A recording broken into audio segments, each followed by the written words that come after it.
मैं इस बार आई तो सुना कि नोएडा के जो गाने वाले थे उनमें 2 भाग हो गए। फिर सुना कि ये नोएडा में भी 2 ग्रुप हो गए। फिर और जगह भी ऐसे 2 ग्रुप हो गए, कहीं 4 ग्रुप हो गए, कहीं 5 ग्रुप। ये बहुत खतरनाक चीज है। अब ग्रुप कैसे बनते हैं उसको बारीकी से देखना चाहिए। ईसा मसीह ने कहा था कि बिवेयर ऑफ मर्मरिंग सोल। कुछ लोगों की आदत होती है कि वो कुछ न कुछ किसी के दोष देकर बोलना शुरू कर देते कि उनका ऐसा है, उनका वैसा है। फिर 4 और इकट्ठे हो जाते हैं, फिर 10 और इकट्ठे हो जाते हैं। आप दूसरों का दोष देखने के लिए अगर आए हैं तो बेहतर है आप किसी न्यूज़पेपर में चले जाइए। यहां तो आप अपने को पूर्णतया एक आत्म साक्षात्कारी बनाने के लिए आए। तब अपने ही दोष देखना ठीक है, क्योंकि अपने दोष हम ही ठीक कर सकते हैं, दूसरे तो ठीक नहीं कर सकते। दूसरों के दोष देखने से हमारे दोष कैसे ठीक होंगे ये मेरी समझ में नहीं आता। इसलिए इस तरह की जो एक विशेष तरह की हस्ती होती जिसे मर्मरिंग सोल कहा गया, जो दूसरों के बारे में बताते रहते हैं। मेरे सामने भी चलता है, उन्होंने ऐसे किया, उन्होंने वैसे किया, उन्होंने, आपने क्या किया?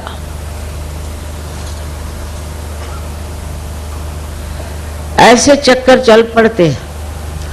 इसलिए जब सहयोग बढ़ता है तो उसके साथ ये भी देखना चाहिए कि वो तितर बितर न हो जाए, उसकी घनिष्ठता बढ़ती रहे।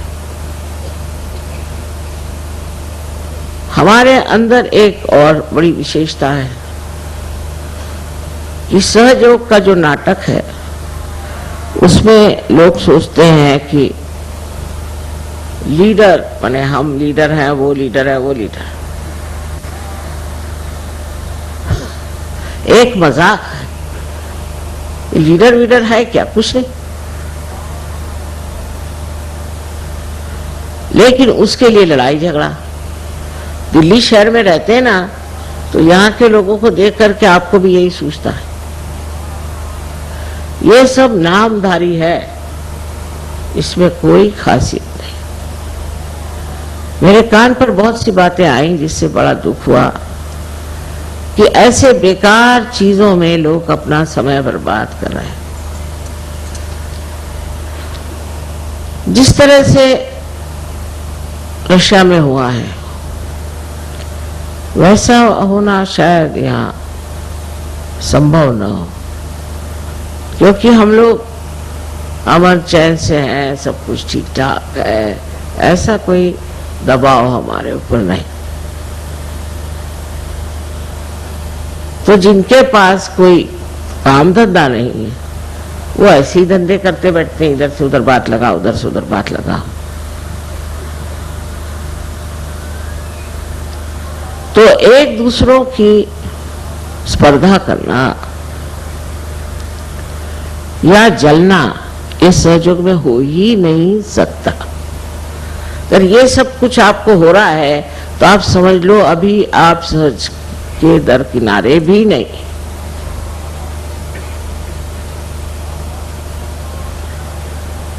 अपनी ओर नजर करके देखिए कि आप क्या क्या गंदगी इकट्ठी किए हुए हैं जिनकी सफाई होना नितांत आवश्यक। अपना देश तो मशहूर है कि हम लोग बहुत झगड़ालू हैं, आपस में झगड़ते ही रहते हैं, कभी एक दूसरे से पटती नहीं। और हम तो कहते हैं ये प्रेम की महान शक्ति है। इस महान शक्ति में भी अगर यही कार्य हो रहा होगा तो आप में सूक्ष्मता कैसी आएगी? और आप उस परमानंद का अनुभव कैसे लेंगे, मेरी समझ नहीं आता। तो ऐसे अगर कोई बड़बड़ाने लग जाए तो उससे कहना चुप रहिए,